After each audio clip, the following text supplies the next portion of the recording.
The December 4th, 2002 show opened with the debut of Roddy Piper. And some guy. Bart Sawyer. I looked this up because he's not addressed. Roddy Piper just randomly calls him like the future of the business. So that's Bart Sawyer. He's like a local indie guy who had to retire in 2004 because he had a stroke. But there you go. Well, shout out Bart Sawyer. So even though Roddy Piper called him the future of the business, it went nowhere. So this promo... It's a bit rough. Listen, that's the way this company works. Roddy Piper's like, you're the best, and then he's never seen it. I think he does one match in 2004. So like 2 years later, they're like, yeah, we'll bring that guy Roddy Piper called good back. Okay. I was going to say, well, to be fair, Mike Tenay does the same thing like the next week. And I'm like, I don't think they have the future of the business, Mike. So Roddy Piper comes to the ring. Roddy Piper's here as part of his book tour. He's written a new book, so he's promoting his book. So he's cutting a promo about how Vince Russo has killed wrestling and how he's there defending traditional wrestling, and Vince Russo's inventing sports entertainment, and he's killed the business. And then things take a turn as Roddy Piper decides to mention that Vince Russo's style of wrestling is what killed Owen Hart. Woof. And the crowd goes very quiet. The crowd is very confused. The crowd is like very enthusiastic otherwise about, like, he's Roddy Piper, a legitimate pro wrestling legend, a legitimate A-tier star right here in the NWA-TNA. And then Roddy Piper says that line about Owen Hart and people are kind of confused and a little kind of in shock that he would say something like that. And I do kind of get what he was going for, that like that brand of entertainment that led to the Blue Blazer character, that led to the Blue Blazer entrance, instead of letting Owen be a wrestler. Like, I see what his point is there, but... That sports entertainment ideals in a roundabout way may have informed decisions that led to the untimely death of Owen Hart. Yeah, and...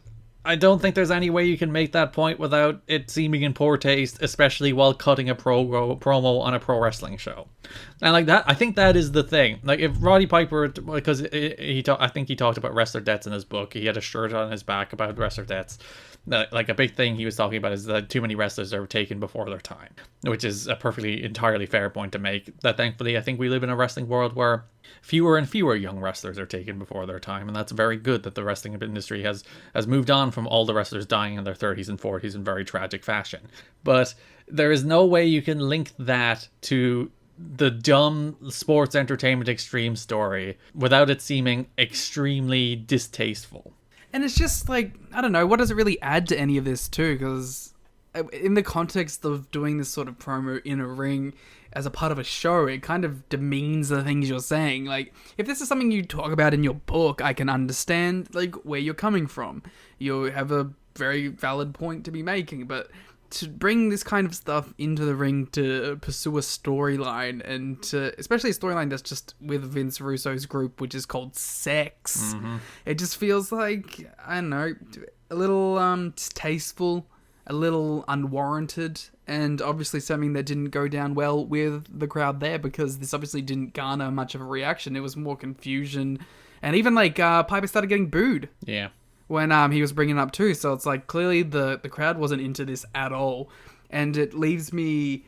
I don't know how people backstage could have seen this segment, seen the reaction or lack thereof that it received, and gone, yeah, we need to do this weekly with more people. They need to come out here and do shoot interviews about Vince Russo, because it died a death, didn't do well, didn't bring the storyline forward in any meaningful way. There was really nothing that came from this, so it's. I don't see how this is the idea of like, yeah, this is how we're gonna get the Vince Russo stuff over. Because like, I get doing the Vince Russo stuff from a storyline perspective, because, you know, as an on-screen thing, it works, and obviously the crowd's somewhat into that. But bringing back these shoot segments, it just feels like an unnecessary addition, which is gonna muddy the waters of a very simple story, and also make it a little too real at times, and then not garner the reaction that you want. Yeah, and like they mentioned after the show that like obviously this wasn't a scripted line. We didn't tell him to go out there and mention Owen Hart, and like by all accounts, Russo coming out to confront him like was quote unquote a shoot, as much as a shoot you can get in this worked shoot company. That like Vince Russo. I'm doing a bunch of air quotations right now. I did quite enjoy the moment where Roddy Piper refused to give him the microphone and refused to allow him to speak. Good stuff. It's like, what are you gonna do? Yeah, when you send people out there without like guidelines on what to say, without like, here's the story we're trying to tell, just say you don't like Vince Russo, go out there and tell us why. this is the kind of stuff you get. And this is not the first time TNA has had to disavow a comment or something that has happened on the show. We had last month the BG James gay slur. We had, like, 2 months before that, the Harris Brothers t-shirt. And, like, each time I would believe that they did not send, like, Ron Harris out there with that t-shirt. They did not send BG James out there to say the gay slur, but they did send BG James out there to treat a gay man as a heel he should beat up. And they did send Roddy Piper out here to cut a promo on Vince Russo about how he really feels. And this is what happens. Like, you just get things that shouldn't happen and have no place on a wrestling show if you give up that much control. And, like, you're just running a sloppy shop at that stage. And also, clearly, there's no ability to learn from any of this being shown, because the same things just keep happening over and over again. It's like, it's one thing if something bad happens and then you take it on board, adapt to it, and move on from it. You know what I mean? Like, that's a whole different thing. To just keep making the same mistakes over and over again is fucking stupid. I was gonna do the whole Far Cry 3 insanity bit, and then I was like, no, it's fucking a really dated reference now. It's just dumb. It's fucking stupid, and you should be able to learn from these things. And maybe that's just, you know, a bit of... But the thing is, though, it's like, am I completely 100% sold that any of this was actually a shoot? It's like, I don't know. This company is real confusing with that, and could I believe that they all talked about it beforehand and said, yeah, let's go make these points? Yes, I could 100% believe that. Could I even believe that they knew about the shirt and didn't give a fuck? I can believe that too. Because of what this company has established itself as being so far. It's a company that's all about lying to both the workers and the fans and to the people online and to the dirt sheets. So why would I trust anything they do? Why would I give them the benefit of the doubt on anything they do?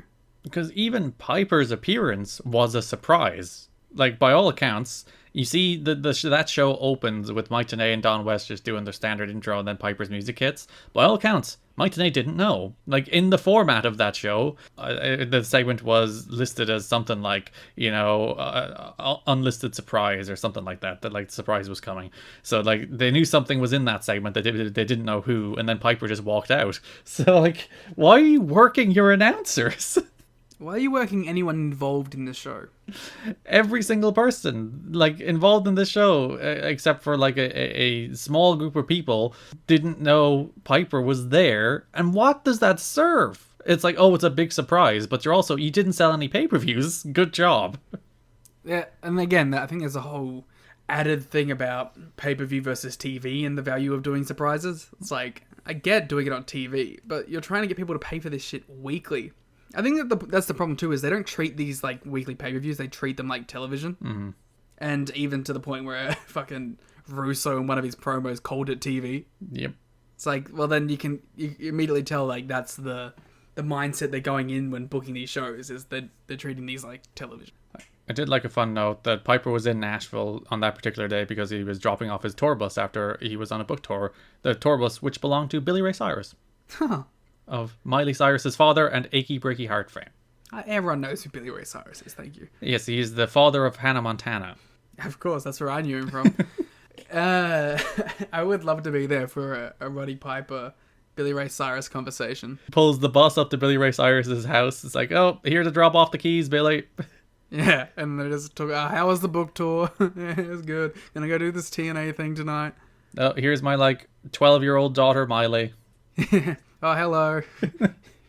You're going to become, like, the biggest star in the world for a solid 3-year period. That's crazy. Yeah, because Piper knows he can pick those kind of stars. Oh, Piper knows a star.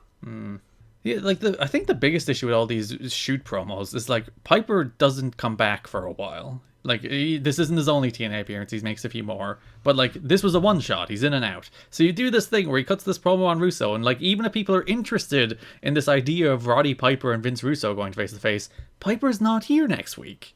Well, see, that's the problem, too, what I was talking about before, is none of this is here to actually serve a story. It's just to get over the Russo perspective, which I feel like you don't need to do. I think you're complicating a simple-ass story. And then it makes even less sense to do it as a surprise if he's not going to be back. Because it'd be one thing to be like, oh, Roddy Piper, big surprise debut, but then he's going to be there next week, so you can see Roddy Piper every week. So then you tune in. But no, it's like, You didn't advertise him for his one appearance, so no one bought the show, and then he's not on the show after that, so no one bought the show. Maybe they were hoping that people were going to think he's going to show up as a surprise again. And like I do think that was legitimately a selling point they tried to go for, that like you never know who's going to show up on these shows, which I think is actually one of the more fun elements of the shows. But I think they would have sold more pay-per-views if they said, hey guys, Roddy Piper's going to be here. Especially, yeah, at the time, for sure.